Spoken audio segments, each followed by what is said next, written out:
मशाल पेटली, सिंहाची सिंह गर्जना गरजली, स्वातंत्र्याची नवी प्रेरणा टिळकांनी जनतेला दिली, स्वातंत्र्याची नवी प्रेरणा टिळकांनी जनतेला दिली. अध्यक्ष महाशय, पूज्य गुरुजन वर्ग व येथे उपस्थित माझ्या मित्रमैत्रिणींनो, सर्वांना माझा नमस्कार. मी वेदिका विनायक रानमाळे, छत्रपती शिवाजी विद्यालयाची इयत्ता 7वीची विद्यार्थिनी. भारताचा इतिहास ज्या नावामुळे अपूर्ण आहे, आजही ज्यांचे नुसते नाव घेतले तरी ऊर अभिमानाने भरून येतो असं व्यक्तिमत्व म्हणजेच लोकमान्य टिळक. रत्नागिरी जिल्ह्यातील चिखली गावात 23 जुलै 1856 रोजी एका तेजस्वी सूर्याचा जन्म झाला व या तेजस्वी सूर्याच्या प्रखर तेजाने अन्यायाचा काळोख शिरला. हे तेजस्वी सूर्य म्हणजेच बाळ गंगाधर टिळक. टिळक हे भारतीय स्वातंत्र्य चळवळीचे पहिले नेते म्हणून ओळखले जातात. त्यांना लहानपणापासूनच अन्यायाची चीड होती.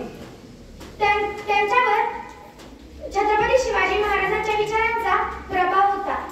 स्वराज्याशिवाय प्रगती शक्य नाही असे त्यांचे ठाम मत होते. जहाल विचारसरणी होती, लेखनी तलवार होती.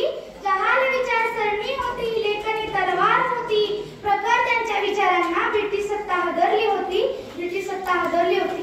आपले विचार स्पष्टपणे मांडण्याची ताकद त्यांच्यामध्ये होती. त्यांनी अनेक लेख लिहून